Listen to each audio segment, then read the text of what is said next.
Welcome to the 2021 CII-CURT Joint Conference, the first major event brought to you by both organizations under one roof. In the true spirit of collaboration, we are excited to bring CII and CURT members together to celebrate the resilience of your companies and projects at the first in-person event for our industry in over a year.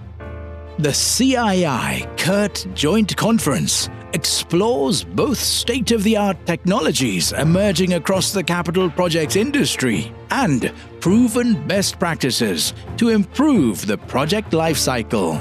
You will learn from inspirational keynote presentations, informative case studies, and practical technical sessions. Don't miss the Innovation Showcase, bringing together thought leaders, subject matter experts, solution providers, and exhibitors, immersing you in the latest information with a floor plan that encourages networking. Our industry demands emerging solutions, and our collective resilience through innovation will usher in a new chapter of inspiring benefits for the capital project industry. And this is the value that only CII and CURT can deliver.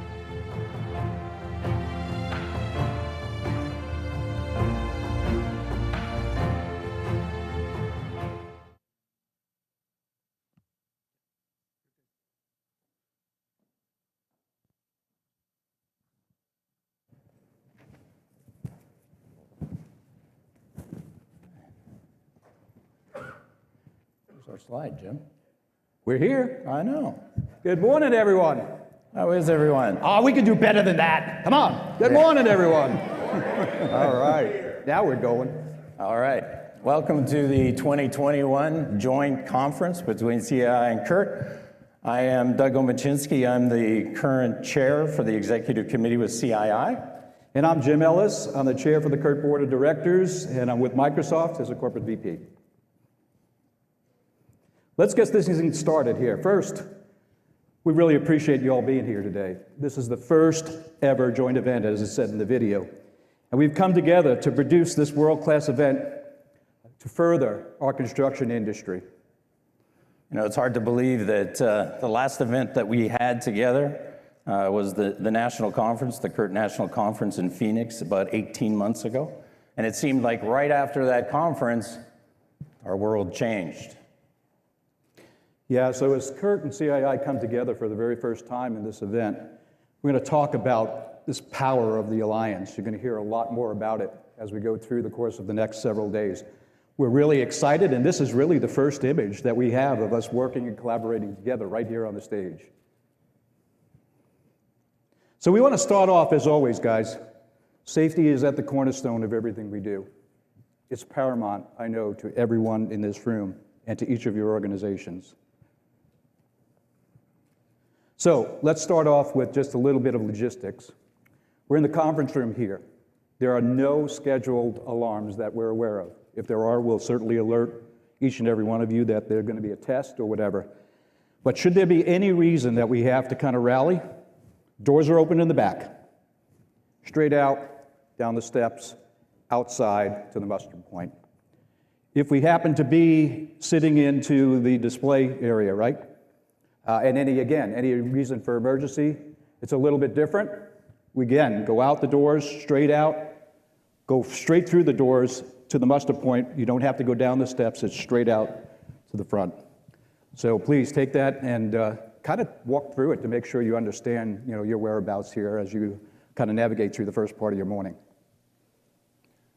So we want to assure you that we've looked at every safety precaution when putting this conference together, right up till the very last day when the final agendas were put together. We are taking every precaution and under the advice of the local supervisors, the county supervisors, and so every mandate that we are hearing from Orange County has been incorporated into this conference. So guys, in public spaces, we really like to see you wear your mask. That's something that we think is necessary for each of you to protect yourselves, but also your coworkers and colleagues here. So please give that strong consideration. And there's hand sanitizer stations. Everyone knows for the last 18 months, I'm sure we've all been using a lot of hand sanitizer. So continue to do that at this conference. And if you don't have a disposable mask, there are masks that are outside. Go off to the left here at the booth, and you'll be able to pick up a mask if you don't have one. If you noticed, this year we've made you very comfortable at your tables. Those are 8-foot tables with only 2 chairs per table. So this is for your safety, but I like to think it's for your comfort also. Excellent. And the doors, you can see, the doors are going to remain open in the ballroom, so we get good airflow as well through the room here today. Yeah. And also, importantly, if you are feeling ill, if you do have a cough, if you do have a fever, please seek medical attention, and please refrain from coming to the conference if it is something serious. We do appreciate that. So let's talk safety. The results of the CII-CURT safety survey for 2020. All I can say was it was very interesting, the data that was received. When you look at 2019, there was roughly 2.7 billion hours worked. When you look at 2020, you're looking at 1.2 billion hours worked. So a difference of 1.5 billion from 2019 to 2020. And so this could be related to COVID. I know that at Bechtel, we were down about 40% in our hours worked. So same number of companies, member companies reported their safety data, but the numbers of, or the hours we worked in 2020 were substantially down. So what did that translate to as far as recordable rate? We're seeing an uptick. We're seeing an uptick, a substantial uptick, an over 70% uptick in our recordable rate for the member companies. I guess we could hypothesize why we saw that uptick. When you're not working 1.5 billion hours, that's a substantial number of hours that's not included in the formula. But we all know that we had to adjust for COVID. We had to adjust the way we worked. We had to adjust the way we formulated our working crews, our work phase. And in some cases, we didn't have a work front. We didn't have people at the work front because of either quarantine or the pandemic. So a lot of theories, but we just didn't work the hours. Fortunately, we also saw an uptick in the fatalities, a 6% uptick in fatalities, categorized in the falls area, and then also in the contact with objects or equipment area.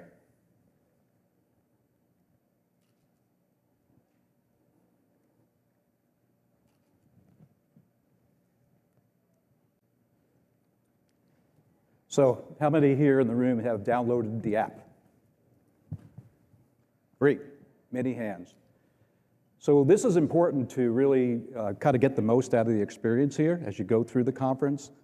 The agenda's there, the speaker bios are there, the photos are there, the sponsor information is all there, the event facility maps will help to guide you through, and also the session Q&A is actually there and more.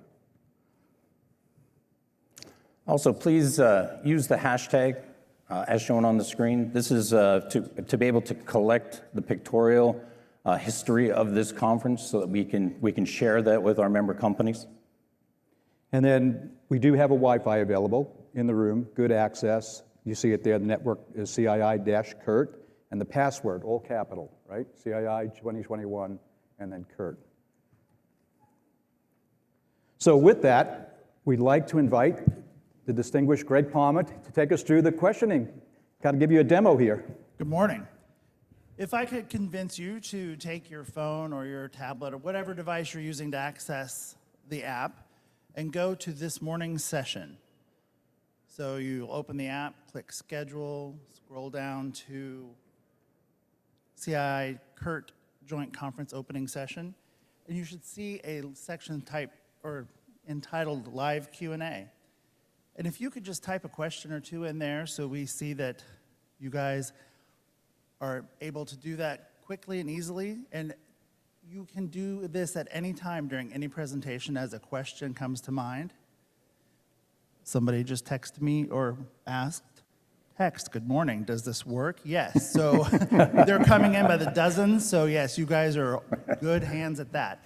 So if you can do that for every session as you think of a question, put those in there as soon as you think of it, and they will be compiled and ready to be asked when Q&A happens. Thank you. Thank you, Greg. So let's move on with the conference. It's my pleasure to introduce the president of CURT, Greg Sizemore. And it's my pleasure, on behalf of CURT, to introduce Stephen Mulva, Director for CII. Let's give him a round of applause. Thank you. Thank you. You need the clicker? Yes.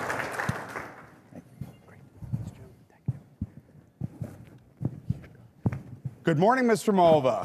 How are you, Greg? It's good to share a stage with you again. Absolutely. And thank you all for being with us today. We are excited that you're here. Look at the person on your left or your right and say, I've thought it over, and you ain't half bad. Go ahead right now.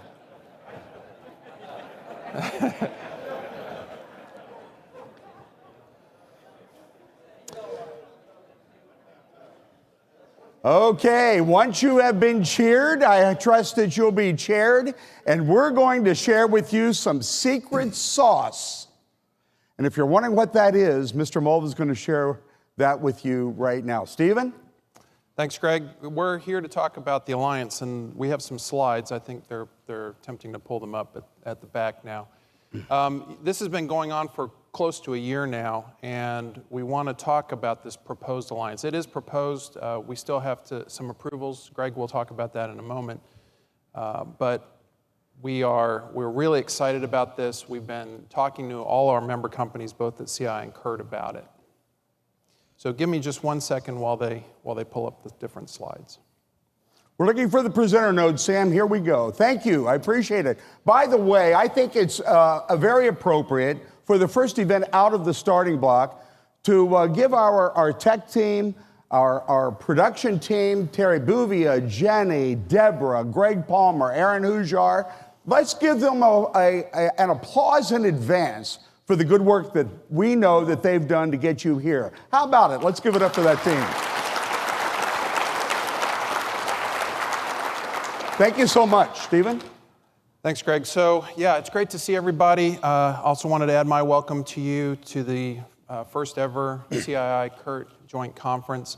I think it's important to recognize CII and CURT have always had a great relationship, but our collaboration with each other has increased substantially over the last 5 years, working on some very specific activities, which really brings us to this joint conference and this idea of an expanded alliance. So our purpose this morning is really to provide an overview of this exciting new development. Greg. And again, I want to welcome you again to this joint conference. We're excited. This is a historic event, frankly, and it will be one of several to come in the years ahead of us. We're excited that you're here. Thank you for engaging. Thank you for coming out. I also want to tell you that CII and CURT have worked seamlessly for over a year to provide a unique experience with great content here at this event. And it's further evidence that the Alliance has terrific potential. It is a powerful match to bring an owners group together that has the effectiveness that it does with a world-class research organization. And we believe that can be an explosive energy in a positive direction for you, your organization, our organizations, and frankly for the industry. It's about game change, and you're the first to hear it. As Stephen mentioned, and you see on your slides, in 2017, CURT and CII began a relationship that has brought us to this point. We began attending some CII events more deliberately. We invited Stephen to attend some of our events more deliberately. And we've worked on things, as you can see here, such as the safety benchmarking portal, the productivity data, and the productivity portal, as well as Operating System 2.0. Many of you have heard about that. And the subsequent Prairie Dog organization that seeks to be the implementation tool of it. The Voice magazine we've created a collaboration in, and certainly multiple speaking engagements such as this. So this is where the situation becomes 1 and 1 doesn't equal 3, as you've heard your whole life. We want 1 and 1 to be 11, to be exceedingly abundantly above what your expectation could be of our alliance. And the secret ingredients of this success is the trust and the mutual appreciation that we've developed for each other, for each other's teams, and for each organization over the course of these last several years. Stephen? So I just wanted to add, really, this has been a great working relationship. And I think this collaboration works on so many levels. But the key question comes up, why are we doing this? Why are we pursuing this alliance? And why now? I think it's primarily because CURT and CII at the core are really very complementary. CII, we're a department at the University of Texas, so we have the mission to create innovations through academic and university-based research. CURT has always had the mission to help its members and disseminate these industry innovations at events such as this one, and to assist organizations such as yours so that you can really realize the benefits of these innovations. But the Alliance is also a response to the times that we're living in. People's ability to participate in organizations such as ours have really been constrained, and that's evidenced really over the last 18 months. We looked at our members. A lot of them have had reductions in their budgets or their staffing levels. And when I was talking with Greg and we were working together, we really recognized that we were even inadvertently competing with each other for the members' attention. And we were doing a lot of the same activities. And so it was kind of logical that this might come together. And that's despite the fact that both CII and CURT have fared incredibly well over the last 18 months. We really were not impacted financially. We didn't lose members through this. It's just that we really saw this great opportunity to build an even greater venue in this alliance and deliver better value for you personally, and for your organization. But it's important to point out that this is not a merger. The best analogy we've found for this is that of an airline alliance, separate organizations coming together, collaborating to do what they do best, and that is to provide a great and seamless experience for their customer. So, like the Airline Alliance, there are managing partners, and we explored what that hub would look like over the course of last summer, frankly. And the conclusion was that collectively, if we're going to leverage the capabilities of both organizations, that the hub would be exclusively CURT and CII in research and in implementation and value creation for you in very specific ways. And it's quite exciting. But we realized that we can do anything, but we can't do everything. Airlines will tell you, we'll take you anywhere. But our airline can't take you everywhere. So in the concept and in the spirit of that airline alliance, we've decided that in addition to the hub, there need to be a number of alliance partners. We don't know who they are particularly right now, although we've talked to several, so it would be premature to tell you about those. But I can tell you there's a great deal of excitement about being a part of the CURT-CII alliance. And we're ready to bring them in here in the next several months so they can assist us to take us anywhere we need to go. Obviously, we can't take you everywhere, but we intend to take you anywhere. We've been working on this now for over a year, and we've studied the alliance from every angle. I want to tell you a little bit about our progress to date, as you see on the slide. Earlier this year, we convened several work teams. There were 7 actually. And these 7 work teams were challenged to think, what's possible with a new alliance? What if was the question that we asked them to consider. And the value that we are delivering must be obvious to the industry. It must be obvious to your member. There must be a decoupling of duplication so we can engage each organization to do what each does best. I don't know if this is your quote, Stephen, or not. I often attribute it to you, but our industry's improvement has been a mystery, wrapped in an enigma and shrouded in bureaucracy. And I'm sure we can get a lot of yay and amens in this room about that statement, but we want to put an end to that perception of your industry and who you are, unleashing industry improvements in a very meaningful way, taking the best of both organizations and other organizations, literally, from around the world, and making them a part of this new journey experience. We feel a little bit like John F. Kennedy must have felt when he announced that we were going to the moon and back by the end of the decade and didn't have a clue where to start. Well, we're a little bit further than that this morning, but the mission is still quite daunting, and we're going to need everyone's engagement to make it happen. Stephen?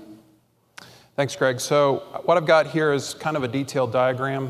You probably expect that from me by now. But don't worry, you can't read everything on the slide. I'm going to give you a little bit of a tour to this. So right in the middle of the diagram, there's a green or a gray arrow. And what it's basically talking about is the vision that we have for this alliance. And what we wanted to do is different than in the past. We wanted to start with a really great understanding of what you need to improve your capital projects, and to do that through some dedicated market intelligence or market research to understand the gaps in project performance. And we want to do that together. So the alliance parts are shown in purple. Once we understand what the gaps are, we want to transition that into CII-led research type activities, and those would be shown in blue. Following that, and almost simultaneously, deployment comes along, and that would be led by CURT, and that's shown in red. And then CURT will help design these implementation pathways, and so we call that our deployment pipeline. But one noteworthy aspect of this is that we've defined deployment in 3 different things. So knowledge, having knowledge is good, know-how, and then products and services. And so you might be familiar for CII and CURT, it's always been knowledge and know-how. We're adding the products and services as well. So several years ago, CII actually defined deployment as bringing resources into effective action, and that's what we're trying to do. So that happens at the far right of the diagram in purple. We want to bring the resources to you that will ensure your success in deploying and in using these, I'll say, historical and even nascent emerging innovations. And we want to do that in an environment that's non-exclusive, and it's completely optional. It's up to you if you want to do that or not. Because self-help is always an option, but so is consultant-led or even dedicated offerings such as products and services. And so all of those things will be on the table. Over the top, the diagram has an umbrella because that's showing a coordinated approach to all the administration required from membership to communications, operations, and events. Greg. Thanks, Stephen. Let me address the timeline for the Alliance. So this thing isn't happening in a vacuum. There are several stakeholders who have great interest in where we're going, what we're doing, how we're doing it, how much it will cost, how long it will take, and what it will take. And CURT and CII, while forming the Alliance, will be viable, standalone organizations, primarily because we need what those organizations represent to bring you into the decision-making process with us, to populate the committees, the communities of practice, et cetera. So we know that we've got our finger on the pulse of the industry. So the Alliance is not a separate industry, and as Stephen mentioned, nor is it a merger. We're going to have these 2 strong organizations primarily to engage you, the men and women in this room, bar none, no one excluded. But as we go through, we have to do our due diligence. And there are a number of groups you can see on your screen. The groups that have already completed an endorsement, the CII Board of Advisors is in progress. The Executive Committee has been completed. The UT at Austin group has been advised of what we're doing, and they are now bringing that under advisement. And the CURT Board of Directors has completed its endorsement. Where we're going from here, beginning the day after we leave this conference, is the CII Board of Advisors will begin to finish their process, University of Texas as well, and when the final arrangements are made, the CURT Board of Directors and the CII groups will then endorse what we've proposed or recommend changes in what we've proposed. So we really envision at least a 2-year phase-in schedule so that the members can budget appropriately. There'll be some dues adjustments, but the goal is to create dues adjustments that finance the alliance, finance the organizations that are fair to you, so we can support the various responsibilities that the alliance creates. Stephen? So when we put this together, thanks, Greg, our goal is to really support everything that we're doing and to concentrate on what CII and CURT individually do best. So for CII, it's a really strong focus on research and innovation and on these university-based educational opportunities such as our, I'll say, award-winning executive leadership program. Also, a focus on the sector objectives and the administrative support around information services, membership, and communications. For CURT, a little different. We want to build on their success in deployment and events. So CURT's a 501c6 non-for-profit. That actually enables them to coordinate the resources that you're going to need to help realize maximum benefits from these innovations. So we also want them to help with some of the administration, leading member support and aspects of administration such as events and communications. In the middle of that other diagram, wow, where did that go? Is sort of our alliance approach. So together, we're going to have an alliance advisory team to help do some market research and some other items. You'll also notice that one side is blue and one side is red. We wanted to convey that even with the staging here today. In the middle, of course, it creates the color purple. And it's, again, to symbolize a coming together, a melding together of the resources of both organizations. Stephen did notice coming in, he said, why is red on the right for CURT and blue is on the left? So we got a little chuckle about that, Sam. Stephen? I'm losing track of where we are here. Yeah, so I think we want to look at the matrix. So what we've got up here. One slide back, please, Sam. One slide back, please. Thank you. There we go, Stephen. Let's pick it up there. All right, so here, this is how we want, where the rubber meets the road. We have a series in columns, it's a matrix. The columns are deployment committees full of subject matter experts, and they'll interface with volunteers from the sectors, and those are the rows shown in purple. And basically, we want that collaboration to exist because most people either identify as a subject matter expert in an aspect of capital projects or in working in a particular sector. So we're trying to bring that expertise right to where it's needed most.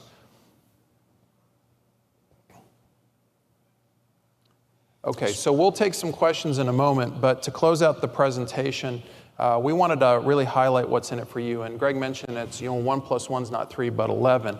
And so unlike before, we're going to start with some market insights to, as I said, to really understand those gaps in the planning and execution of projects. And then we'll work together to do the research and to develop the deployment resources that you're going to need to use to maximize the benefit on your projects. Okay, what's more, what we really want to do is avoid duplication. We've all wrestled with that over the years. Do I go to the CURT conference? Do I go to the CII conference? Should I be a member of CURT? Should I be a member of CII? And we know that through the pandemic that the appetite for multiple event attendance by same people has changed. We've discovered that we can virtually and digitally do business. And the T&L budgets have been adjusted in many organizations to reflect that. So we want to make sure we are maximizing the time, the talent, and the treasure for your organization. We want to streamline the calendar events, and we want a one-stop shop for communication and for news. And we're even anticipating an Alliance Anywhere concept, 24/7, 365 access to products and services, resources and other things that you can access anywhere in the world at any time for any reason. We're highly excited about this, and we're highly excited to take your questions at this point. So if you will get your app and go into the question asking process, as Palmer has pointed out to you, I will take some questions. So the first question is, what impact does the Alliance have on our dues? Stephen, you want to take a gander at that? What impact will the Alliance have on our dues? So we're going to have, basically it would be, even though there's two separate organizations, the members would be Alliance members. And so there's a coordinated one overall dues strategy. And basically it sits in between, I'll say, where the CII and the CURT dues are. So we've studied that extensively. More details will be forthcoming as we go through the fall. But it will mean probably a slight increase for some people and also a price decrease for other people. We're not intending to tier the dues structure. And we're also going to provide a number of years, as Greg mentioned, for people, if they're ramping up or ramping down, for them to move in those directions. Another question asks, what does the productization and commercialization of products look like? I think that would be a good one for you to swing at as well, Stephen. Yeah, so there's a lot of questions about this. One of the problems with when we do this academic research and we create these innovations, if it's just a report that sits on a shelf, you don't really derive the value out of that. So, and as I mentioned, there's three ways that you can get the value out of that. So one is you take the knowledge and, self-help, you do something with it, but that's become increasingly difficult. So sometimes you need to bring in somebody with know-how. And this could be consultants, it could be service providers, EPC firms that really understand these concepts and these leading edge practices. And so those two have always been the means by which these innovations get implemented. But increasingly, the innovations should be embedded in the products and services that you use. So we don't want this to be additive. It's not something else that the project has to do. It's something integral to what the project is doing, and these innovations are embedded. So if we come up with a new way to do modularization, it's embedded in the service that you're buying maybe from an EPC firm. If we come up with an invention on collaborative scheduling, it's embedded in the scheduling software that you're using.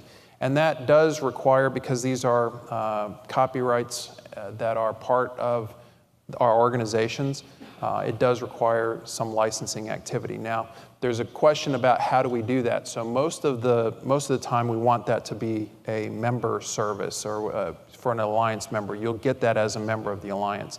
Occasionally, though, it does have to be licensed. And so one of the things that we're working on right now are a series of educational modules.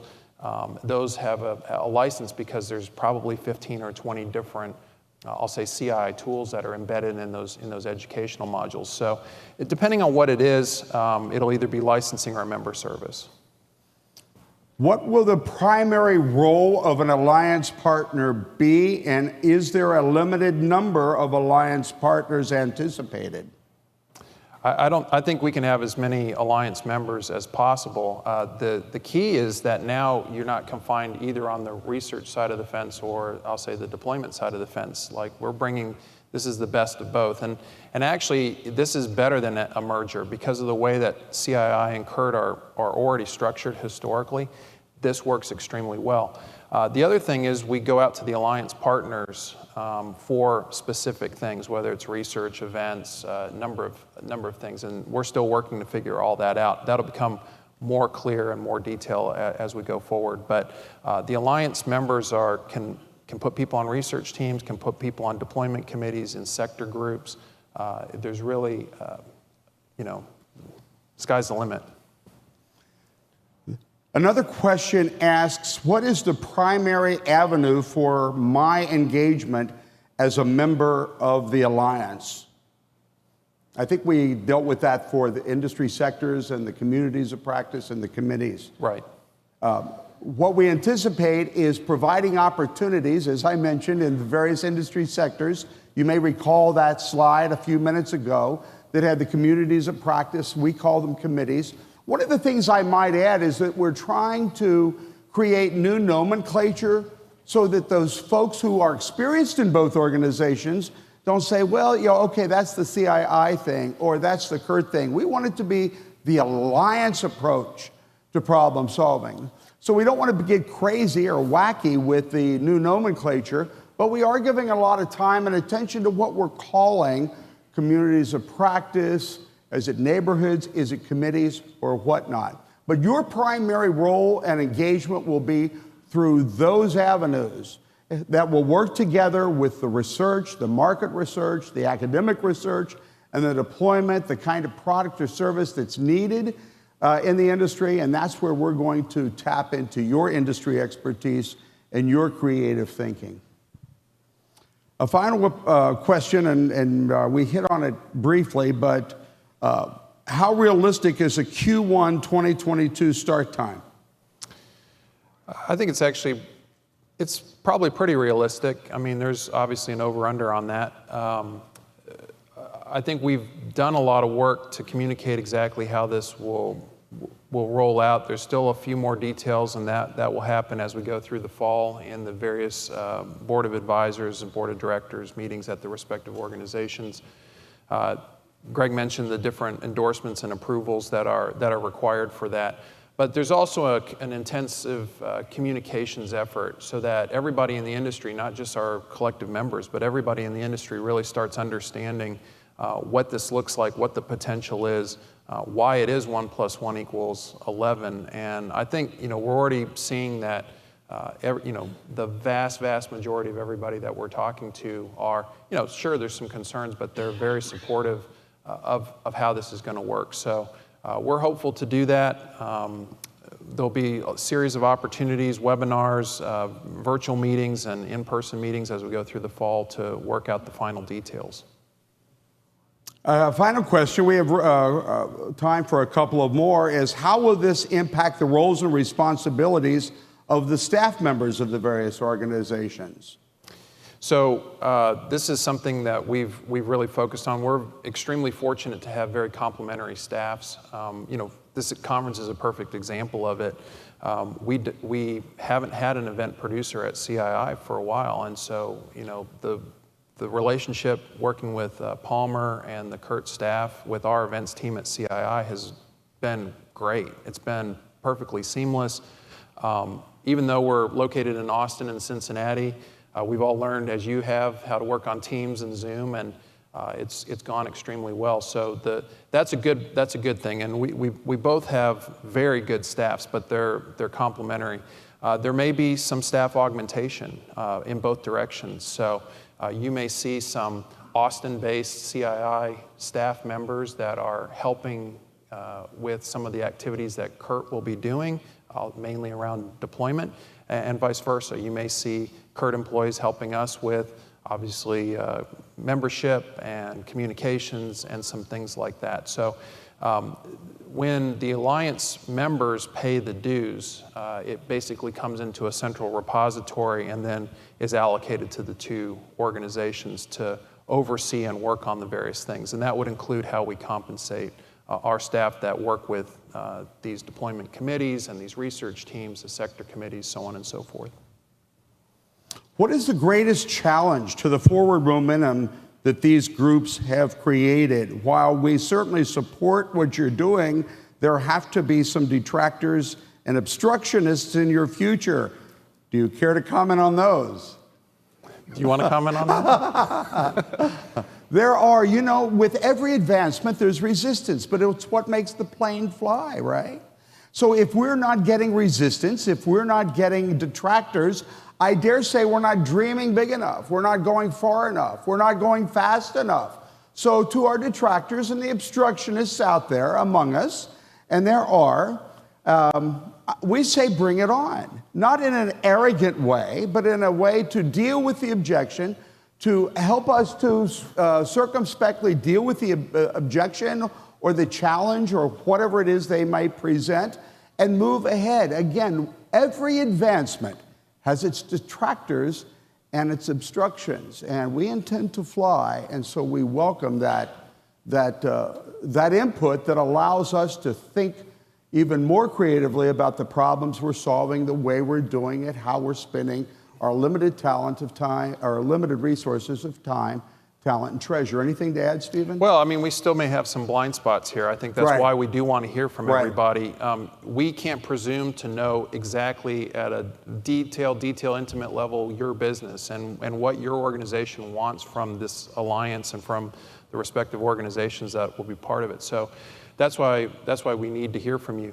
The other thing that I'll say about this is we've kind of discovered over the last year that it really boils down to communication. So that's the void that we have to speak into, and why we're actually giving this presentation. A lot of times when people are like, I'm really upset about this thing, or I'm really concerned about that other thing, what we find out is we've actually been talking about that for quite a while. It's just that our public relations, communications engine isn't as fine-tuned as it will need to be in the Alliance. So we actually have plans for this fall to have a transition team and bring in some experts to help us with managing that transition, have a very robust communications strategy so that everybody's voice is heard. We want to make sure that everybody's voice is heard. I think that's true, Stephen, and I think that's also one of the challenges. I keep a thimble in my briefcase, I keep one in the car consult, I keep one in my office. It's a constant reminder that in the ocean of God's wisdom, Sizemore only has a thimbleful of wisdom, knowledge, and understanding. And so do you. And so what a lot of our time is spent doing is how can we extract from you your thimbleful of wisdom and bring it to the collective for a greater result, a more efficient result, a more streamlined result. And that's the goal, and that's the mindset, which is why over the past several years it has been very important to develop a mutual appreciation and understanding of each group, not only Stephen and I, but our staffs and our members, and also the trust that accompanies it. It is not unlike any other massive team building exercise. Those are foundational. We have achieved those. And now it's time to move forward with your help and the next steps as we've lined them out here to you this morning. I'd also like to take a moment and welcome those who are watching us from online. There are several dozen people who we've created an online for option. It was created quite late, but we have several dozen people online, and I want to acknowledge them again this morning as they're watching this event online and are able to participate with the Q&A. And I also want to thank you for your attendance, for your participation, for engaging with the Q&A.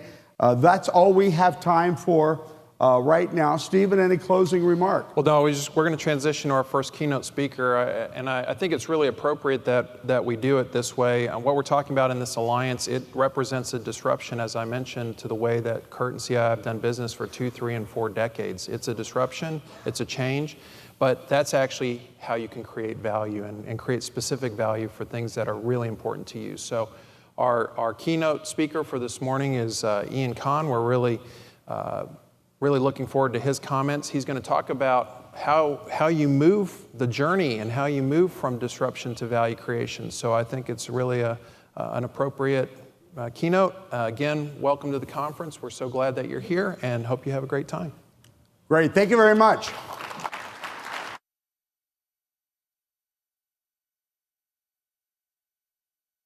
I see the world in a different way, and you need to see what I see.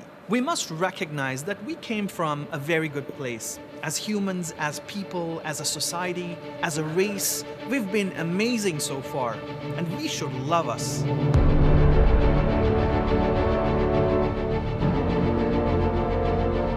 But nothing remains the same forever. Change is a constant. We live on the belief that tomorrow will be better, don't we all? To get there, we must walk on a specific path and not just choose short-term happiness, but create sustainable success. We must start thinking differently, start thinking loud, start thinking big. The time to do that is now, right now, because tomorrow is being created right this moment. Come join me. Let's build the future together, right now, right here, today.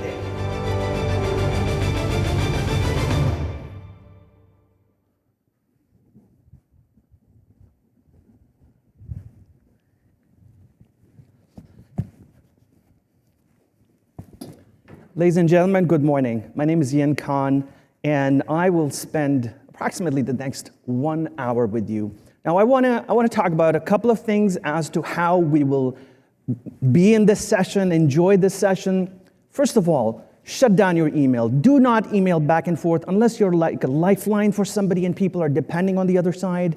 Shut it down, right? You've traveled so far, you've gone through so many security checks and tests and whatnot.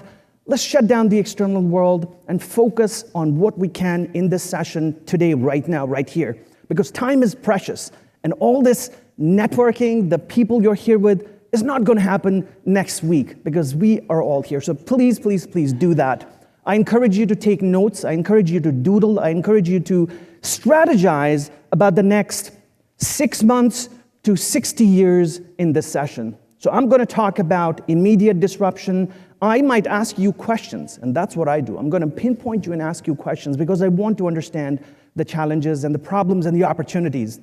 In my session, I'll talk about many different things and very little about the actual construction industry, actually what you do on a daily basis. But we'll talk about bigger things that can change the way you do business. So who's with me? Say aye.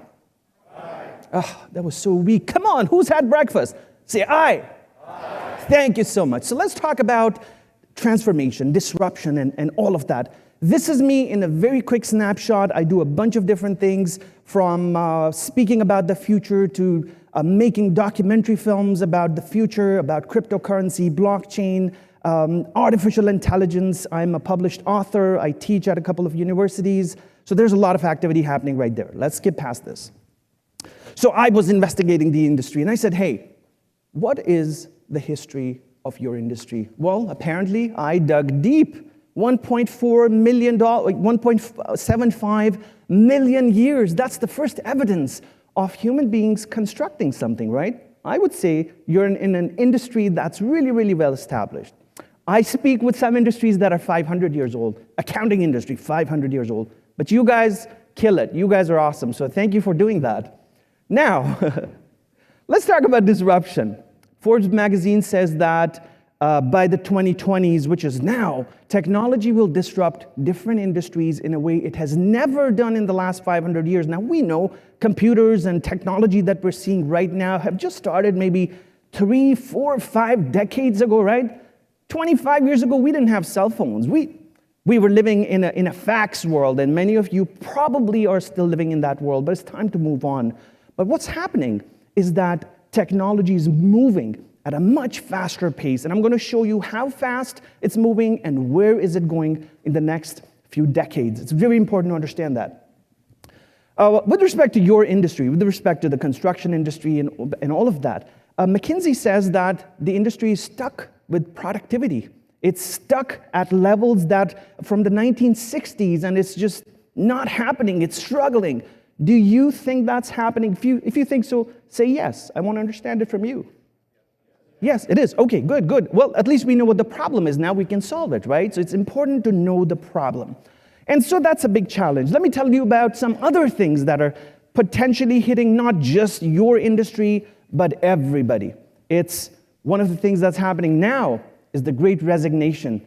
People are quitting their jobs. People don't want to go back to their job after the COVID-19 pandemic. They're fed up because, you know what? The workplace doesn't understand their needs. The workplace is too focused on what they want to do. They don't understand what employees want, and you will see this thing potentially hitting your industry as well. It's called the Great Resignation. People now have a choice. They want to go and work for somebody else and do other things, and that's a problem for the industry. What do you do when there's no talent?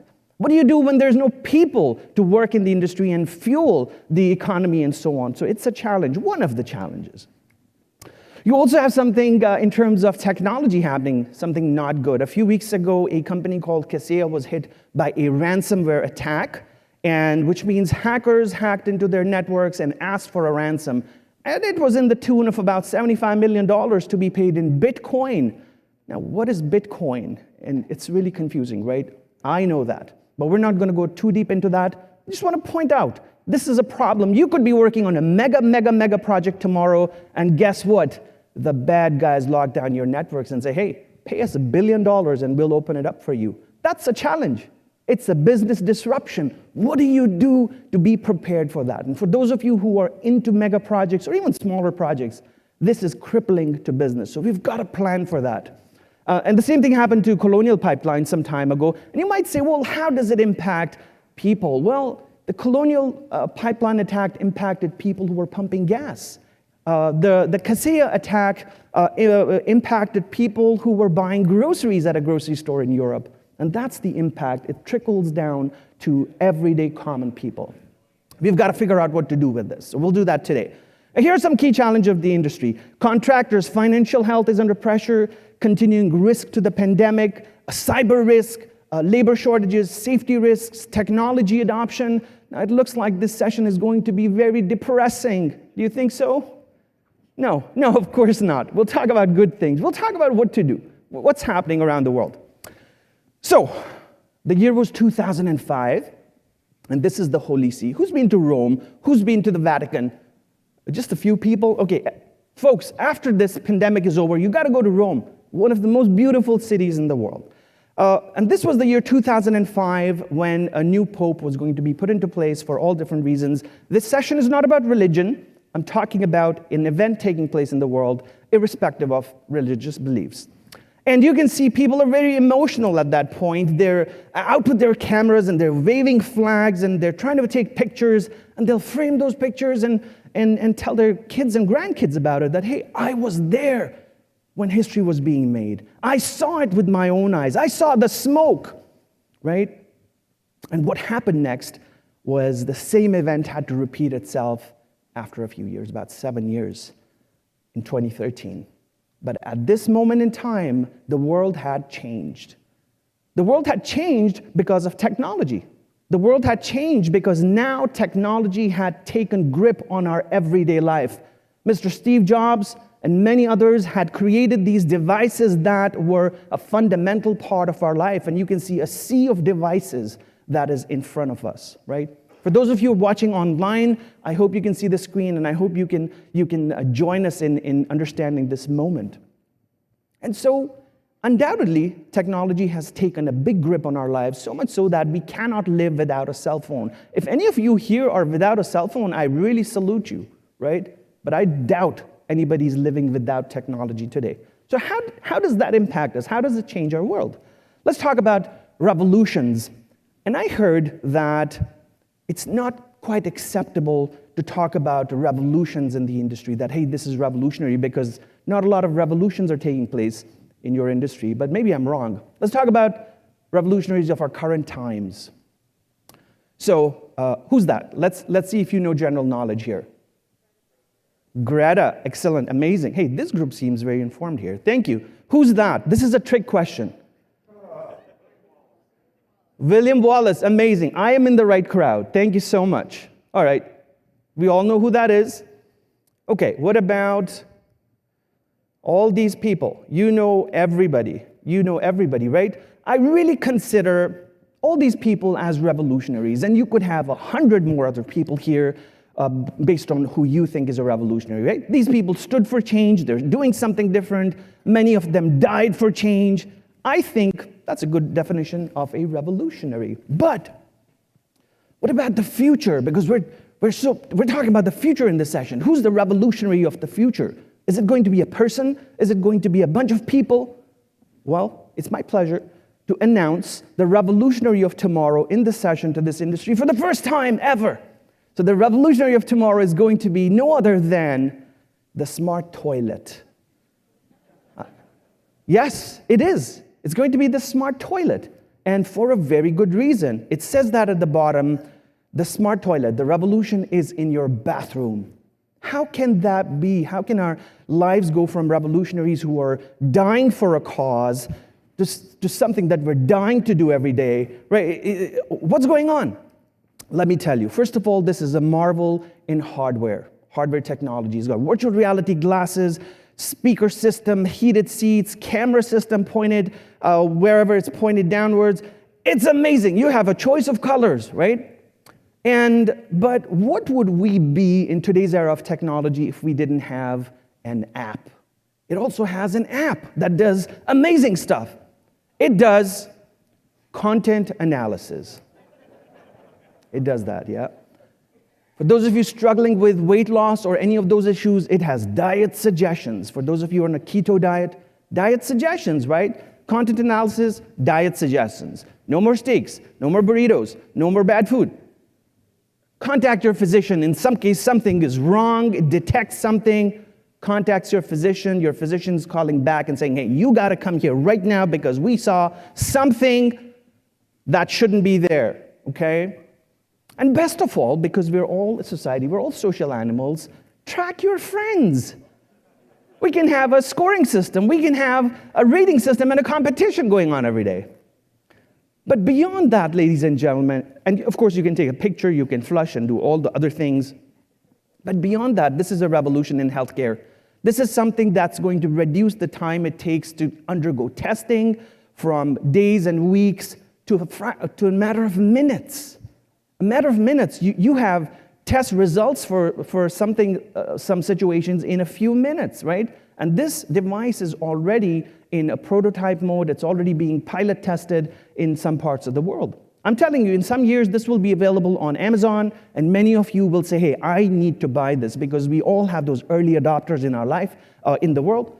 So you might be able to buy it and enjoy it. And maybe in the next 10 years, a lot of other people will buy it. Maybe in the next 30 years, this is a standard thing that's placed into buildings and offices and homes, right? That is the evolution and adoption of technology, right? This is the world we're heading into. And I could have many examples of technology here, but this is the one that I find really funny. But here is, so who's going to buy this device if you had the option? Just raise your hand, don't say anything. I want to see who's an early adopter here. We don't have many early adopters. Nobody? One hand? I got one hand. Okay, so I got one person, maybe two people in a group of about 300 to 400 people, right? We've got to increase the number of early adopters in this group, right? And you do that by just not thinking too much about things, right? You just do it. Just like you bought your first smartphone, you step into that early adopter category. Here's what's happening with technology over the last 8,000 years, right? The objective of this session, ladies and gentlemen, is to understand where we're headed so that we can do things right now in order to create the positive change. That's what this session is about. 8,000 years ago, our ancestors planted the first seeds in the ground, and out came a crop, and was born the agricultural revolution. 8,000 years ago. That's really, really far back in time. But 120, 150 years ago, we had the first industrial revolution, the invention of the steam engine, right? Before, people were using a hammer to break down things, but now they had a steam engine. They had power in a different way to move things, to transport things, to employ it in factories. We had the second industrial revolution, the invention of electricity. We had the third industrial revolution, the invention of a factory floor and automation and SCADA systems. And they say that we are in the fourth industrial revolution today, where human and machines are coming together in a way that has not been seen before. And we're looking forward to the fifth industrial revolution in maybe the next 10, 15 years, where artificial intelligence will automate the heck out of everything. It'll just automate everything we need. Blue-collar, white-collar jobs, automated. Bartenders, waiters, automated, right? Taxi drivers, automated. But that's still to come. And that's where the world is headed. The bottom part is a graph of microprocessor capacity over the years. And this is factual data. This is not a made-up or projected data. This is factual stuff on the last 100 years. This is where microprocessor capacity has gone from 100 years ago to where it's going now.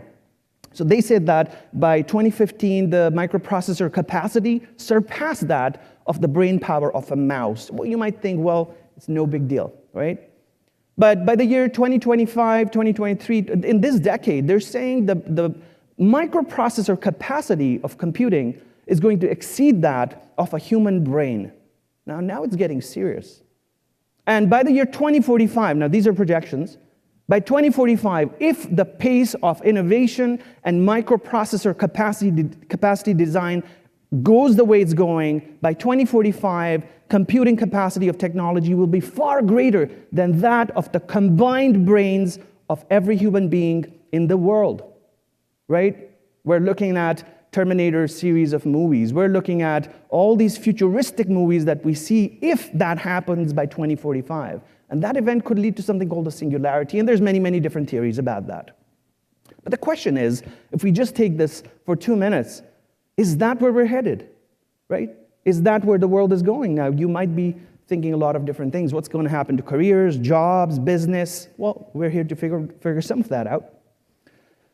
There's a lot of change that's happening because of the pandemic, and in many ways, it's accelerating many different things, many different industries, and despite the challenges we've faced, we're seeing a revolution in healthcare, the healthcare industry, the future of work, education industry, manufacturing, retail, customer service, finance, entertainment, food services. Every business, every industry is changing because of the pandemic, because people are finding different ways to add value to those industries. Restaurants are moving from in-person to online dining. Retail has significantly moved from in-person shopping to online. And so these things are changing the way traditionally industries have worked, right? If we lock down the world right now and say, well, there's another pandemic or there's some other impact or effect or event happening, we would go to offline stuff just like that in 2 minutes because we know what to do now, right? Many industries know how to swap between the online and the other world. So we definitely have learned a few things. Here's an event that happened a few weeks ago, and I'd love to for you to watch this video. This is a major, major event, and I hope you saw it. So let's play the video, please. The space race is officially on for billionaires. Richard Branson went first, but Jeff Bezos went further. A trip with their companies can cost anywhere between $250,000 and $28 million. We decoded what it takes to get rich people to space, and what it means for the future of space travel. Branson traveled on Virgin Galactic's space plane VSS Unity, which is powered by a rocket engine. It's 60 feet long, with a wingspan of 27 feet. The plane can rotate its wings and tail in what's called feathering. It mimics the aerodynamics of a badminton shuttlecock. Feathering helps with re-entry into the Earth's atmosphere, and the wings can be rotated back to help the aircraft land. The flight on July 11th was Virgin Galactic's 4th crewed mission, but its first with a full staff. 2 pilots and 4 passengers were on board, including Branson. On the other hand, Blue Origin's New Shepard spacecraft is more like a traditional rocket. The crew capsule is attached to the top of a booster that includes an engine. So we're not going to watch the full video, but at the top and bottom help. I just wanted to show you that something major has happened, and regular people, civilians, in this case billionaires, are going to space, right? They're going to space to do what? To explore space, and some of them are saying, Jeff Bezos said that we're going to go to space and outsource manufacturing to space so that we can manufacture things on different planets or maybe different celestial bodies and so on, right? This is a big thing that we are witnessing in our lifetime, and this is a big, big event. But it has just kicked off and started, so we really need to observe the world around us. Where is industry going? Where's everything else going, right? If you fast forward things and you literally take Jeff Bezos' word for what he's saying, does that mean in the next 10, 15, 20 years, we will actually have to construct structures on the moon or on Mars or some other planet and have buildings there? Like, really fast forward 20 years, right? Is that where we're going? I don't know, but that's something that's been kicked off. So we're living in incredible times because of technology. And the one thing that I can summarize with many of the things that I observe and we see happening is that change is constantly taking place. In fact, it's taking place faster and in a more rapid way than it has ever happened. So if you embrace the idea of change every single day, and when you go to work, you get up and say, hey, today something is going to change. I don't know what it is, but definitely something's going to knock at my door. Trust me, your day will be much more productive because you will be ready. And many times we are in pain and we suffer because we're not ready for change, right? We're not ready for disruption. So please, get ready for change every single day. Fundamental lesson here. Okay, let's move on from change to maybe the next 25 years. I want to touch a little bit on technology and simplify it so that we can actually relate to it. What are the key disruptors in the next 25 years? Let's talk about it. The first one is automation. Automation has been a disruptor for the last 25 to 50, but going forward, it's going to be much more. PwC says that transportation, storage, and manufacturing sectors will face the highest number of jobs lost to automation. Right? We're talking about an industry changing because automation is taking over the roles of people. We're not talking about people sitting at home and not having anything to do. We're talking about a process, a task being taken over by technology, and trust me, people have other things to do in the future. But that's happening, right? Because of the strides that are being made through technology. Number two, algorithms. Algorithms are what drives everything. Pedro Domingo, the author of The Master Algorithm, says that if every algorithm suddenly stopped working, it would be the end of the world as we know it right now, today. It would be the end of the world as we know it. Everything runs on algorithms. The telecommunication industry, the internet of things, electric cars, different systems, processes, everything is driven by algorithms, and it's just increasing every single day, right? And we're going to talk about a few other things, artificial intelligence and the relationship to all of this, but let's understand the bigger concept of that automation that's taking place that's going to be a big disruptor. There's also convergence, which is many different things come together. Hardware and software technologies come together. The Internet of Things comes together with artificial intelligence, comes together with algorithms. Just one single technology can't do it all. And so convergence is big. It has an impact on how we manufacture things, how we build things, how we do things, how transportation runs on city streets. A lot of that is dependent on convergence, and I will explain that in the next few minutes. We're also hearing a lot about this idea of decentralization, that let's take out the middle person. Let's take out the bank and have something called cryptocurrency. Let's take out the middle party and decentralize everything. It's an evolving concept. And Bloomberg says the future will be decentralized. And for us to understand these disruptions that I'm talking about, we need to talk about these actively every single day. You've got to build that curiosity. You have to be curious about all these things going forward in order to really be in with the times. They're also talking about experiential living, experiential systems, the design of experiences rather than how it has been. A lot of focus is on experiences. Governments are focusing on experience. Retail sector, every sector, healthcare, everybody's focusing on experiences. How does that impact your industry? How do you design and build anything that you do with that experience in mind? You've got to start doing that, right? In the future, the most successful businesses will employ experts in video game design and spatial computing, says Salesforce. So that's the future. Are you starting to use virtual reality in your industry? Are you starting to use this augmented reality? If not, it's fine. We're just getting started. But that's the direction we need to get into. Mobility is undoubtedly something that's also impacting the world a lot. We all are living mobile. The world has gone from desktop computing to laptop computing to tablets to mobile devices. And guess what? The future, the next 15 to 20 years, we won't even have mobile devices. Right? The cell phones that we have, we're not going to have them anymore because that function will move to something else. Embedded virtual reality technology in our glasses, where now I potentially can see another different world in 3D overlaid on top of what I'm seeing through my glasses. And it'll be voice-driven, it'll be gesture-driven, and that technology is in prototype stages right now. And that's where we're headed. And last but not least, something called tokenization. Forbes says the future will be tokenized. And tokenization is an offshoot of distributed economy. It's an offshoot of cryptocurrencies. It's an offshoot of blockchain technology.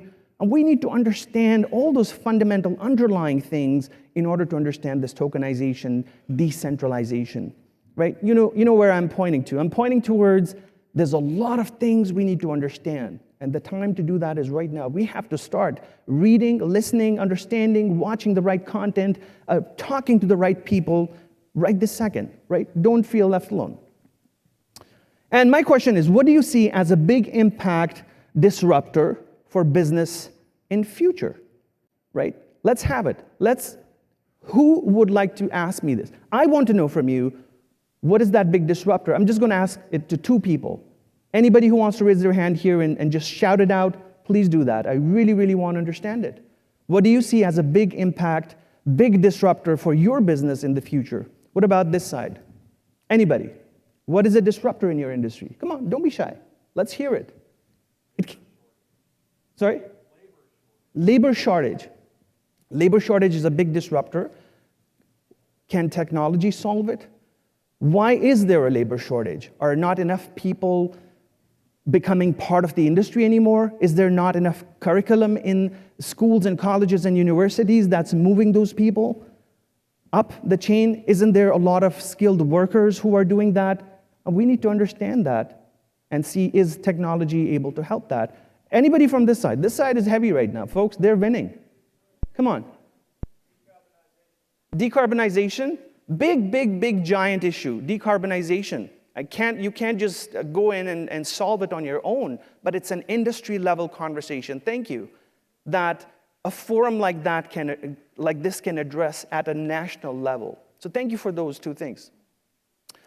Let's talk about three of my favorite technology areas. I call this the trifecta that will impact everybody's industry. And they're, again, from a technology perspective.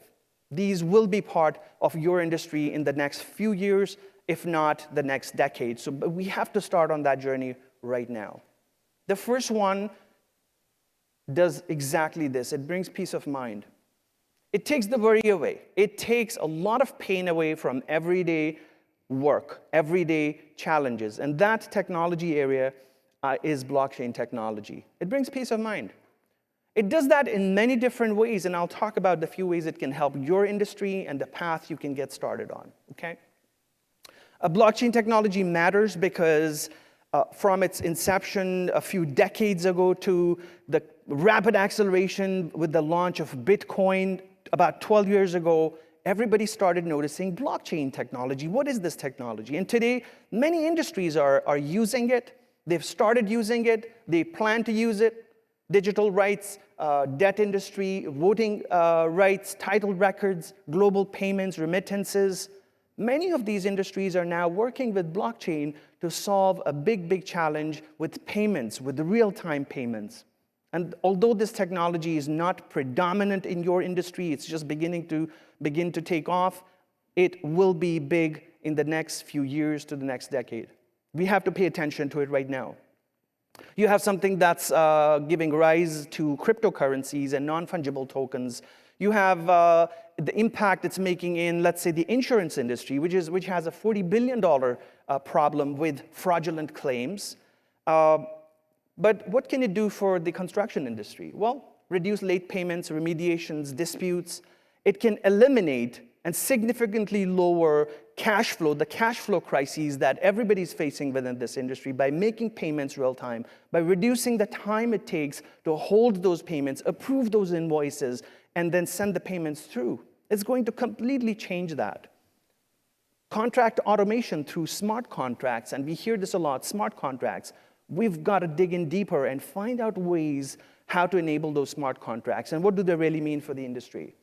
Increase efficiency, control project costs, and with BIM and a combination of blockchain and BIM, really change the efficiency levels at the industry. Now, I know maybe just one of you can't do it all, or maybe two companies amongst you can't do it, but many of you together can be part of that conversation and the change that it's going to create. I don't have time to talk about everything in this session, but I just want to point you in the right direction. And if we end up solving these problem areas for the industry, I think that's a big win. That's a big win. And if blockchain can help do that, well, how do we get to the next step, right? Let's think as innovators and disruptors ourselves. How can you move to the next step? There's the second area of technology that I'm really passionate about, and it's artificial intelligence. Artificial intelligence is a combination of tens and hundreds of different other things. But in general, it automates. It creates this unprecedented level of automation through machine learning, where computers are learning through data. A lot of data is fed to a computer or a system or a machine, It learns patterns, it learns the combinations, it learns the relationships, and it's able to then make a decision based on what it has learned, right? And the scenario we see in movies is far, far into the future. It's not realistic, where robots are doing everything on their own. That's really not realistic with artificial intelligence, at least not right now. And so AI is everywhere. It's in your Siri, it's in your Amazon, Netflix, Facebook. Every system is using artificial intelligence to a huge extent. We have to pay attention to it. In terms of work, it can be used in every conceivable industry, right? From managing traffic to logistics and freight to retail, connected cars, healthcare, and of course also the construction industry, right? Some of the things it can help you do, risk mitigation, is analyze the critical path, the path to lowering risk to this enormous amount of data that AI can analyze and recommend changes that, hey, based on 1,000 or 10,000 projects that I'm studying, and AI would say this, I really believe here's a way to cut costs and here's what you need to do in order to do that. Make job sites more productive by addressing challenges with security, with personal safety. Address labor shortages, off-site construction, post-construction. There's a lot of things that it can be applied to, and it cannot be done in one single day, but we have to get started. If you're a leader within your firm, your organization, your company, this should be your task going forward, is to look at these technology changes and trends and create an initiative based on this at a leadership level and say, hey, what are we going to do about these 2-3 different technology areas for the next 2, 5, 10 years, right? You've got to have a vision of changing things. And we also have something called the Internet of Things. This is super connectivity. This is the broadband-enabled, 5G-enabled connectivity between different devices. This is the evolution of smart cities, cities that you're going to construct. You are already potentially constructing and working on in many different ways, and that are super connected, where cities are generating data, where roads and buildings are generating data. But guess what? The foundation of those has to be laid down by you and your companies, your vendors, your providers, your design firms, your architect companies. Everybody will come together to create the future as dictated by the Internet of Things. So they say that 8.74 billion devices are connected with the Internet of Things by 2020. And by 2030, it'll balloon up to 25 billion devices. And this is your Tesla car. This is your automated sprinkler system. This is every sensor connected thing out there in the world that has Internet of Things enabled. There are many cities today that are automated, that have many functions automated. The city of Barcelona, the city of Nur Sultan in Kazakhstan, New York is one of the top ranked smart city in the world, right? We've got to embed ourselves into this new conversation about building, developing smart infrastructure, smart cities. Here's the future. Here are connected cities of the future where everything will be automated, everything will be connected, well, with the hopes of being able to manage things in a different way, with more efficiency, right? This is your garbage bins connected to a sensor that send a signal to the municipality saying, hey, I am full, or I'm actually not full. Do not come to collect the garbage today. And that saves on gas. That saves on people time. And that's the efficiency that it's creating as an example. The Internet of Things in the construction industry is a foundational technology for smart cities, for the future. Help with the real-time information, real-time data. Is anybody here working with 5G technology with anything, with any of your projects right now? Is it on your, on your dashboard? Anybody? You just raise your hand. Okay, we've got a few people here, and I think we have a few people here. So that's exciting. That's exciting to see the rollout of 5G and what you're doing with your projects. There are many ecosystems that are developing as a result of that, technology ecosystems. And here they are in your industry. Here's the tech market map for your industry with collaboration software, billing project software, design software, different marketplaces for the construction industry. These are companies, startups, established companies in the technology space that are changing your technology landscape. If you don't know many of them, well, start learning about them and seeing what they do. You never know what you're missing, right? If none of these are a vendor for you, then start talking to them, right? And find out what can they do for you in order to change what you're doing, in order to create that efficiency. You've got a next generation commerce, e-com companies that are working with building materials only, in home remodeling, in third-party handyman industry, smart home fixtures. You need to know these companies. You need to know what are they doing and where is the industry going? And why do they do the things that they do? Right? There are many other companies, and these charts are brought to you by CB Insights, really intense analytics and research company, and you should follow their newsletter and subscribe to them. You've got construction technology startups with the most corporate backers. Here are corporate-backed startups. So corporations are putting in a lot of money and funding to companies in order to create the next frontier, in order to work on the big things. Now, I don't know how much money you have as an organization, how much of it you can spend, how much of it you're investing. That's up to you to figure out. But investing in technologies of the future, being part of that, the future enablement is something very interesting for me. You've got to be part of something risky. I'm not saying buy any stocks or anything. I'm not saying that. But you've got to invest in the future. And if you find alignment in any future-related company, any technology that can change your industry, then please go ahead and investigate that, right? As a leadership, as an organization, invest in the future because it can change a lot. Digitization and task automation startups in construction. Thousands of companies are doing something incredible. 3D modeling and design, aerial intelligence, risk management and safety. You go and find your sweet spot and go figure out what they're doing, right? So can you analyze all these companies in the next one day, please? Good answer. Okay, but this is a process, right?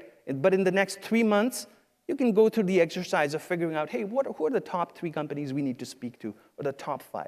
But please get started on that. Okay, there's also the area of new building materials, and there's tons and tons and tons. This is one example of an area that you can invest in is new building materials. There's at least 25 different new materials that are under research phase, under study, under prototyping. You've got to figure out which one is the best. Don't wait for somebody else to tell you. You've got to be part of that conversation now. Times have changed. You'll be able to get a copy of these slides, so you'll be able to learn all those details later on. Question, your take on today and in the future. What do you think you need to do, right, in order to go from where you are as an industry today to, let's say, 10 years down the line or 20 years down the line? Let's have some response. Who would like to help us understand what's your opinion on that? Today and 20 years from now, what do you see one change that you would want to enable to take you 20 years down the line? I can't see here, and if you're raising your hand, let's have it. Anybody from this side? Anybody from anywhere, just say, I've got an answer for you. I'm not moving ahead with this session unless I don't hear from 2 people. Yes, go ahead. I have an answer for it. We talked about it yesterday in some of our meetings. And if you look around, we need a much younger, more creative presence here to keep our young people engaged and to help. They'll understand this way better than I think I do. I'll speak for myself. But we need to somehow engage that younger audience who are excited about our industry, to keep them excited and to encourage their creativity. That's the first thing I think we need. Thank you so much, yeah. And that's really, really well said. When I was watching everybody in this conference over the last day or 2, I didn't notice many young people, like literally people out of the university, and you see them at different conferences and events.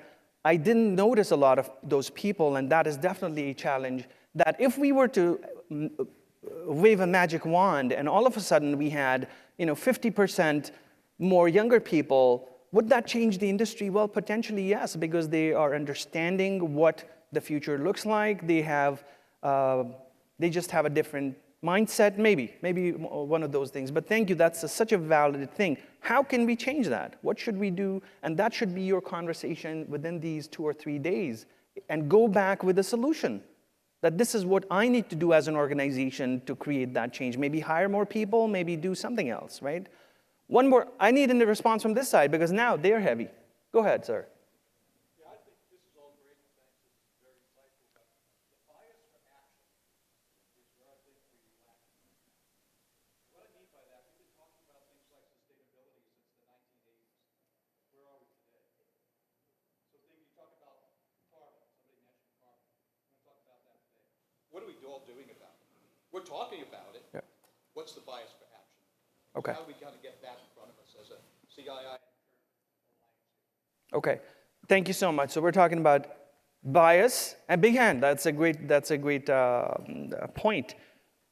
What are we doing? Are we lacking action? Are we just observing this change that's happening in the industry and just watching from the sidelines and watching the ship go down? Are we doing that? I don't think so. I think everybody is looking for everybody else to take action. And let me tell you, when you see other people take action, you just get motivated to take action, to create change. So I think that a lot of that needs to happen. Maybe the industry needs to talk more about the success.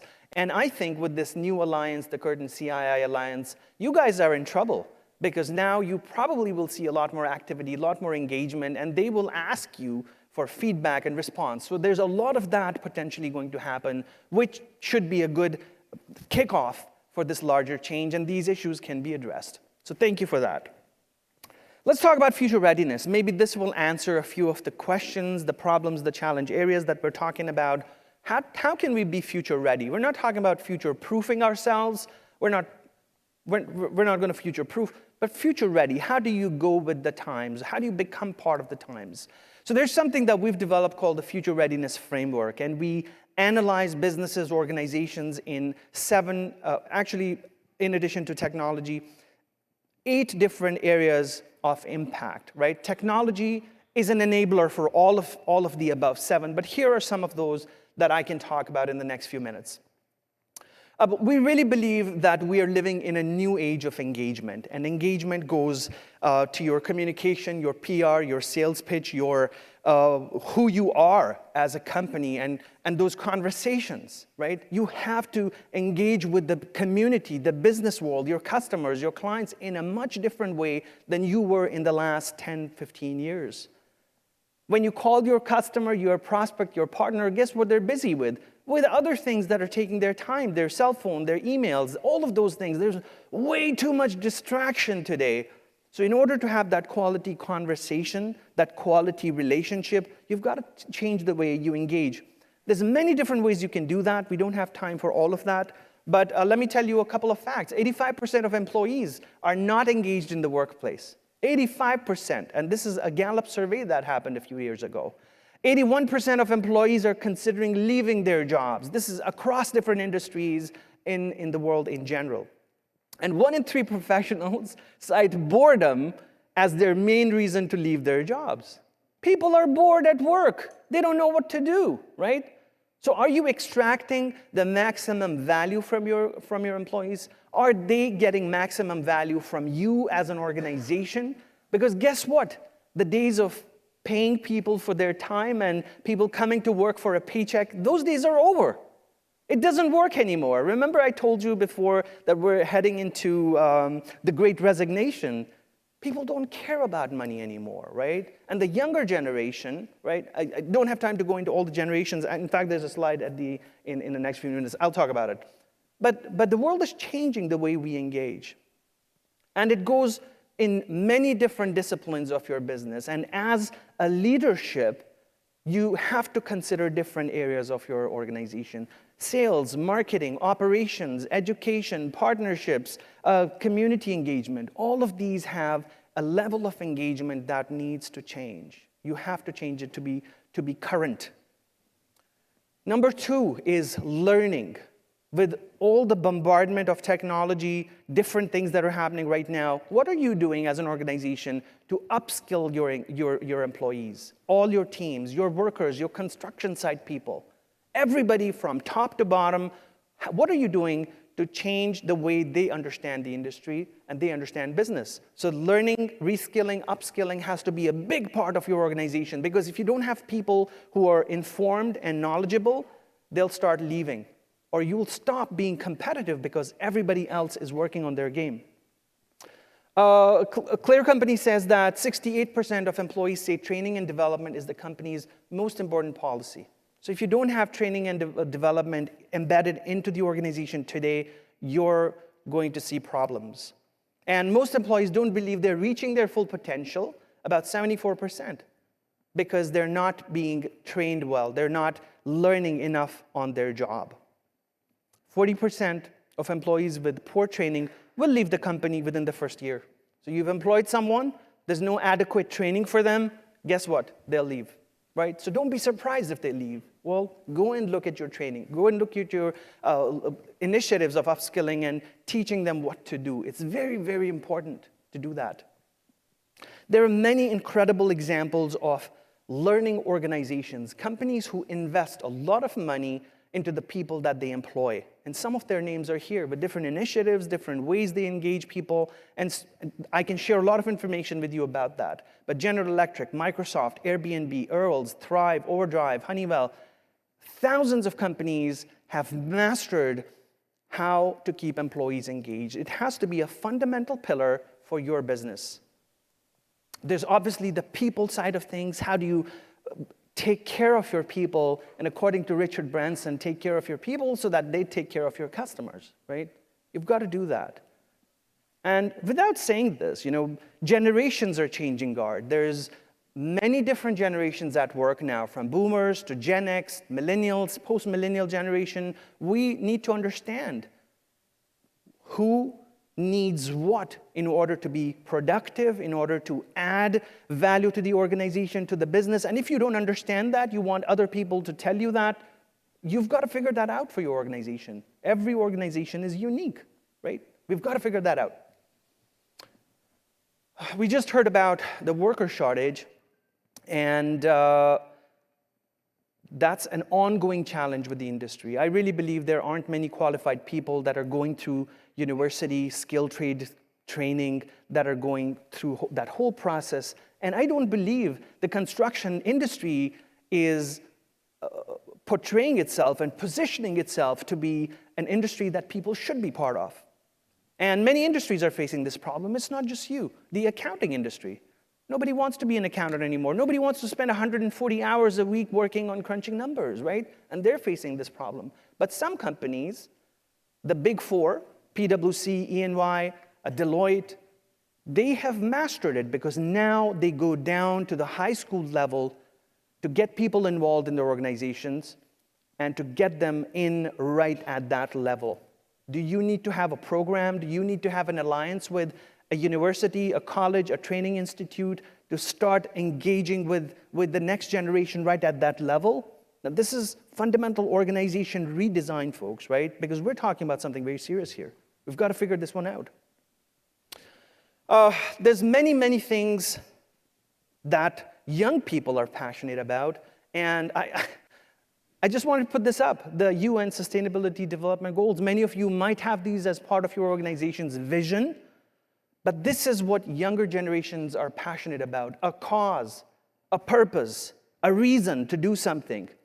And you need to start incorporating one or more of these in your workplace, whether it's attaching yourself with a charity cause, with a sustainability development goal. We heard about decarbonization earlier, but we're talking about carbon change. We're talking about healthcare. We're talking about many different things, climate change. Make one or more of these things part of your organization so that it starts drawing the talent towards you. And seriously, support these causes, right? This is a much bigger conversation than just this session, but pointing you to the right direction here. There's other elements: accountability, collaboration, culture, and we heard earlier, execution, implementation, application of all these ideas, this learning that you will have here today, tomorrow, for the next few days. How do you take all of this and create an action plan from that and start implementing that in your organization? If you don't do that, then coming here has been just a travel exercise, right? I would really suggest minimize your emails, minimize your tasks that don't need your attention, that can be postponed for 2-3 days, and spend every single minute here meeting with people, talking to them, figuring out what to do, what they're doing, creating some partnerships and alliances that will help you do better in the next 6 months to the next 60 years, right? Execution is by far the most important thing at work, right? There are so many stats, so many different numbers I can crunch on execution. In 2016, the HBR said 67% of well-formulated strategies failed due to poor execution. And we can go on and on and on, right? So we've got to start executing what we want to execute on. I want to talk about, and this is almost the end of my session. I will try and take a few questions at the end as well. But I want to talk about the next frontier. What will be the next frontier for you? Let's not think about the immediate today, right, in this session. Let's think about the future. Let's think about the next 2, 5, 10, 15, 20 years of your business, of your organization, of the industry, and how can we change that? What can we do to create a positive impact? It could be any of these. Maybe one of your companies is constructing a structure on a new planet, right? If Jeff Bezos or Richard Branson or Elon Musk is actually going to a different planet, who amongst you can visualize that today and say, hey, we want to do that? It's a moonshot. Maybe you're working with unstable economies or a climate change impacted world or political instability. And guess what? If Bitcoin and other cryptocurrencies hit the world, maybe in the next 10, 15 to 20 years, we have a new financial system. These are just ideas that can change the world in the next decade or so. What is the next frontier going to be for your organization, and how are you going to be part of that, right? You're already capable of doing it. What are you going to do? I want to leave you with this thought, as a parting thought, that for things to change, you have to change. And this is Jim Rohn, one of my most favorite people in the world. And he said this, that for things to change, you have to change. For things to change, you have to change. Think about it. What can you change in the world? What can you create in the world? How can you impact yourself? Stop looking at others to create change. What can you do, right? And with that, we have a last video for a couple of minutes. Let's play that.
So thank you so much for having me. I really appreciate it. I'm more than happy to take a question or two if you want. Please join me on stage. Thank you.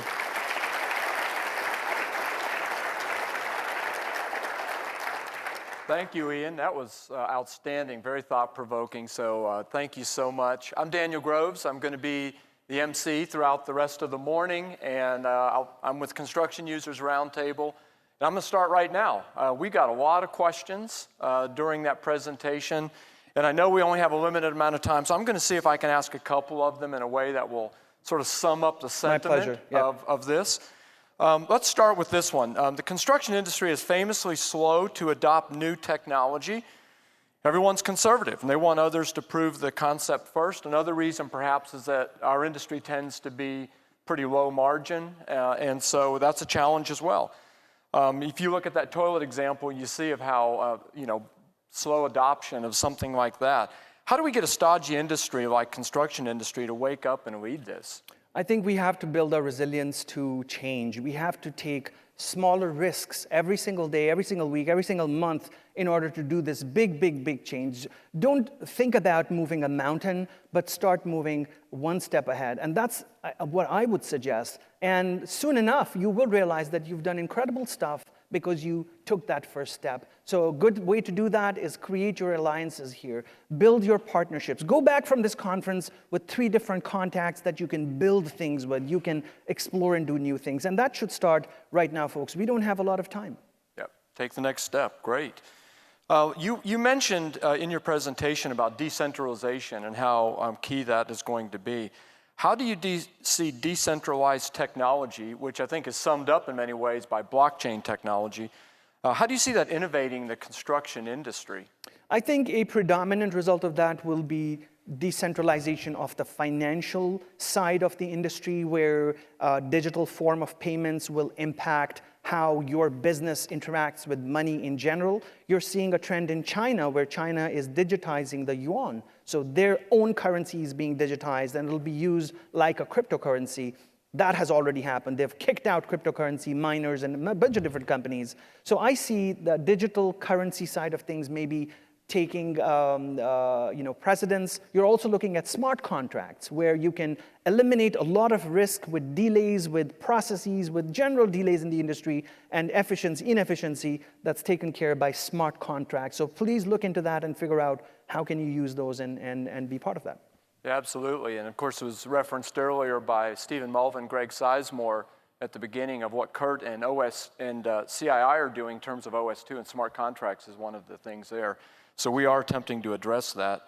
Let me ask this question too then. One of the things you mentioned on one of the slides was about how artificial intelligence could help solve the labor shortage. And obviously there's, I think, a little bit of, it's a little unbelievable. Can't think of that word. But how can AI help solve the construction labor shortage in our industry? So right now, there's a couple of ways we can look at this. Right now, we have to look at how much information and data is the industry generating. Yeah. In order for artificial intelligence to kind of find solutions, it has to feed on this information and data the industry generates. I think we're at a very initial stage of that. Many different cities have what is called open data sets, where they provide these open data sets to companies, and artificial intelligence is learning through that, right? This is big data. There's a lot of that data coming through. So I think AI companies need to start working with you guys to figure out what data can we learn from, how can machine learning figure out the challenges, and how can we figure out solutions. But it could come in many different ways, from optimizing processes to logistics to money trails to how to enable the best labor force timing. It could have impact in many different situations. I showed you the different companies that are doing that right now from a technology perspective. Start looking at the AI companies within your industry and seeing what problem are they solving and how are they trying to solve it. I think that's a good starting point. Yeah, good. Let me come back to blockchain. Blockchain is a little bit esoteric. I mean, we've all heard it, but I'm not sure everybody understands precisely what that means. I think we've been struggling as an industry on how to use blockchain. How would blockchain, to where the rubber meets the road, how would blockchain work for an EPC contractor, do you think? Do you have an example of where that could be implemented for a contractor? I can think of the financial system right now, but here's what's going to happen. I directed a documentary called Blockchain City 2 years ago. It's available on YouTube, on Amazon Prime. Please watch it. It's called Blockchain City. Just Google that in Google and you'll find it. I asked a really important person in the blockchain world about what is the impact of blockchain on the everyday world, Joseph Lubin. And he said, Everyday people will never see blockchain. They will never touch it. They will never know what's happening to it. It's the same thing as you learning about a database that's powering your cell phone or your computer. We don't go into that. We just use Excel, we use Windows, and we're good with it. So I think we need to kind of separate ourselves from that technical conversation generally, and it's something maybe you don't want to hear, but we have to. Let's look at the impact it creates in the financial side of things, on the efficiency side of things, on the cryptocurrency side of things. How do those things impact the industry, and how do those create efficiency? And subsequently, let's go into what is blockchain, and what is the hash, and what is cryptography. That's a really technical conversation. But I would look into smart contracts again, and that can revolutionize the lives of contractors. If payments are made automatically after you've completed a job, if there's no delays in being paid or paying different parties in the industry, I think that's the biggest piece of what blockchain can do, is solve the payment delays and the escrow problem generally in industry. That is a significant problem, a significant challenge in our industry. And one other thing occurs to me when you were saying that is, you don't have to understand blockchain, but its value is real. And one of the key areas, I think, is an area of trust. That decentralization allows that data, immutable data, to create trust in a way that isn't happening necessarily through contractual relationships. Yep.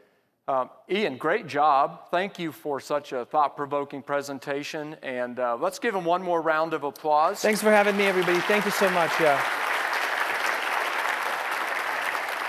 Thank you. And let me invite Stephen Mulva to the stage. Yep.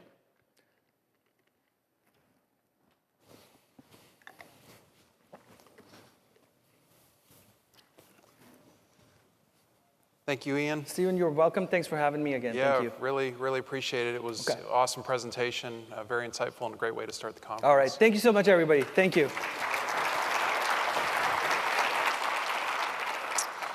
So I've got about 5 minutes to talk about our individual awards from CII, and then we're going to take a break. The break, by the way, will be in the exhibit space, the same place that you had breakfast this morning. So in 2019, CII's executive committee and CII took a look at all the different awards that we were giving. And so these individual awards were the culmination of that, replacing a lot of the committee level individual awards that we had. We did this in 2019, but of course we didn't have a conference in 2020 due to the pandemic. So our executive committee decided in June that we should actually award 2 years worth of individual awards for outstanding academic, student, and volunteers. So there's actually a total of 8 award winners in these 3 different categories. When I talk about who the people are who are winning the awards, we've got 5 of the 8 people with us today. I'll just ask them to stand in place and remain standing because we only have 5 minutes. But then at the conclusion of that, if they could come forward as we go into the break, we want to take a few photos as well. Okay. So our first Outstanding Academic Award goes to Dr. Thais Alves. She's at the San Diego State University. Thais was one of 3 principal investigators on Research Team 362 on collaborative scheduling. And this team was challenged to consider methods of scheduling beyond critical path method. And other industries had begun to explore this, other collaborative methods, and we were trying to see if that could be used as a replacement for critical path. There were probably a dozen members of her research team that nominated her for this award. And she also has prior experience at CII on Research Team 308 on supplier quality practices. So congratulations to Thais. The other Outstanding Academic Award is for Dr. Brian Franz. He's at the University of Florida. He was nominated for his work as the academic advisor for our Power, Utilities, and Infrastructure Sector Committee. They had very limited funds, but he worked with another professor at Clemson University to start understanding how supply chain practices could be destroying value on power, utilities, and infrastructure type projects. He's been a very eager leader in the PUI committee. He's also conducted prior research for CII. We actually funded that, or co-funded it with the Charles Pankow Foundation on re-examining project delivery and how to maximize success on integrated projects. So Like Thais, Brian is an outstanding researcher, very deserving of this award. We have 2 outstanding student awards. The first is for Chwani He. He's a graduate student, or was a graduate student at North Carolina State University. He also worked with Thais and the other faculty on Research Team 362 on collaborative scheduling. As part of this work, he was pretty instrumental in coming up with a research methodology that is known as information theory analysis. So they use this technique to really evaluate their survey data and to figure out how scheduling practices and scheduling trends could be incorporated to maximize KPIs on safety and cost and quality and team health and a lot of other things. So the research team nominated Chwani for this deserving award. The other outstanding student award, Jongwon Ma. Jongwon was the graduate student on Research Team 364 on advanced work packaging for integrated practices for completions, commissioning, and startup. So not only was he helpful with the meetings, but the work that he did to advance the research itself was what captured the nominations from the research team members. So they also said he has been extremely proactive and excellent at following up with all the different deadlines and helping the team complete its mission. And he's at the University of Texas at Austin. We have 4 outstanding volunteer awards. The first is for Annabella Martin with Hilti. She's really stepped up time and again to help CII. She currently serves as the chair of our supply chain community. She's really been helping a lot of our sectors meet their initiatives, especially with the power utilities and infrastructure sector lately. She's been praised by many, many members for her work.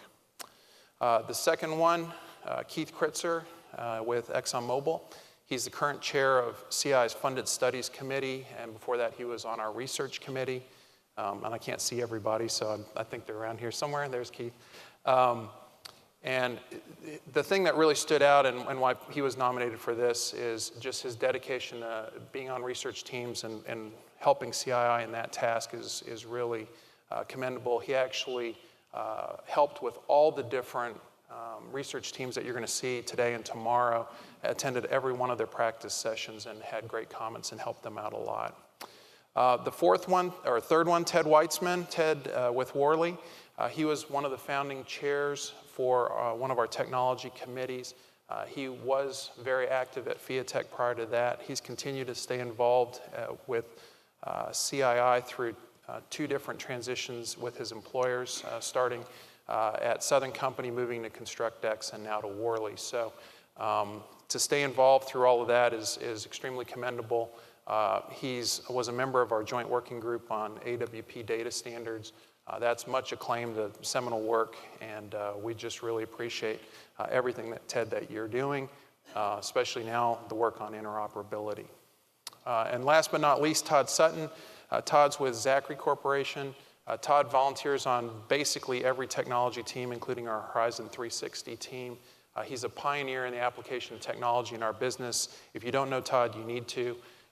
He basically, everything he learns, he brings back into CII. He created some case studies on our virtual reality team. He's always giving of his personal time.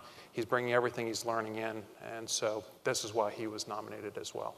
So please join me in congratulating the excellent work of our academics, our students, and our volunteers.